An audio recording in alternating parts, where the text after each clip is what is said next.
Welcome into a new edition of Inside the Huddle here on High School Cube News. Brian Chimino with you with Mike Clark of the Sun-Times and Beth Long of Fox Sports and Scout.com. A real big game last Friday in the Catholic League Blue, and we're talking about Providence and St. Rita, and a huge game, huge implications as far as conference championships were concerned. And Providence rolled once again, 41-27.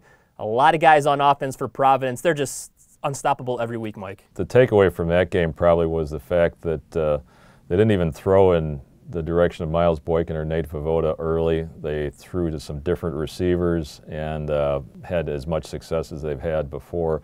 The interesting thing about that game, too, it was 7-7. St. Rita just scored, was kind of making like it looked like it was going to be a game again, and then Richie Warfield, the sophomore running back from Providence, took the kickoff back for a touchdown.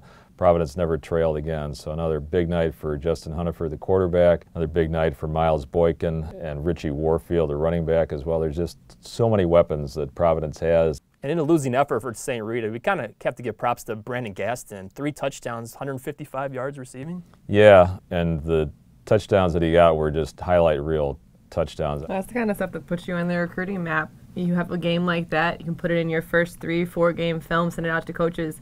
That's how you get noticed. So it wouldn't surprise me to see that being the beginning of something for him on the recruiting trail. Another big game last weekend saw Lincoln Way East down 20-0 6 minutes into the game against Homewood Flossmoor, and they stormed back to win 43-40. Just an absolute great game for Lincoln Way East. And Liam Morrissey, I think he heard us talking about Player of the Year last week because he wants his name in that hat. The interesting thing about Lincoln Way East, last year they lost to Bolingbrook and to HF in the conference, which is something, then they had 2 conference losses in a long time.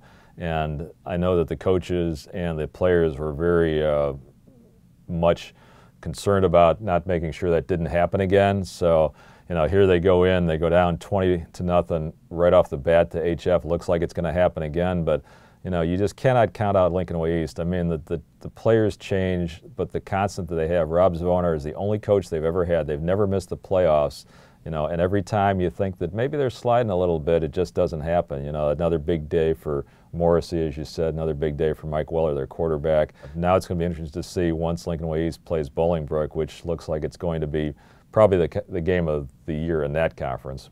And the magic number for Maine South is 66, and we're talking about 66 straight victories in the Central Suburban League last week, routing previously unbeaten Glenbrook South. You know, once again, there's programs that are always there in their conference that you have to pay attention to. Maine South is one of them.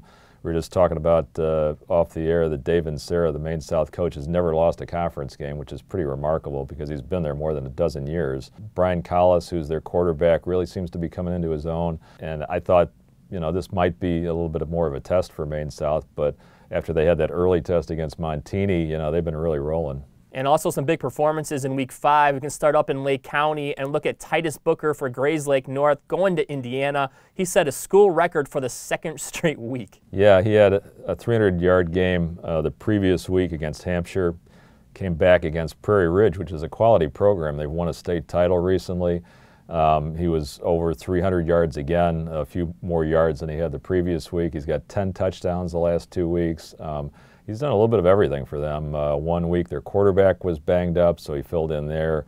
1 week their kick returner was out. He ran a kickoff back, 51 yards. He plays cornerback for them as well. There's not much that he can't do, and it looks like Indiana's getting a good one. Absolutely. And then not even on the football field is he impressive. He's run a 10.8 automatic time in track. He was a state runner-up in the 200 meters this past year in track. I was actually at the game where he had to fill in at quarterback against Cary Grove, and the touchdown he threw was a 74-yard bomb for a touchdown. I mean, it's incredible just how athletic Booker is. If you let him get around the corner, he's a bit like Dwayne Collins. It's really, really hard to bring him down, so I don't see the numbers maybe dropping any the rest of the season just because he is so purely athletic. And a great showing for Naperville Central's defense against Glenbard North, 3 pick-sixes. Naperville Central lost that game early to Waubonsee Valley. It was about as bad a game as they could possibly play. They had a bunch of turnovers, but ever since they've been looking very much like the team that won 8A last year.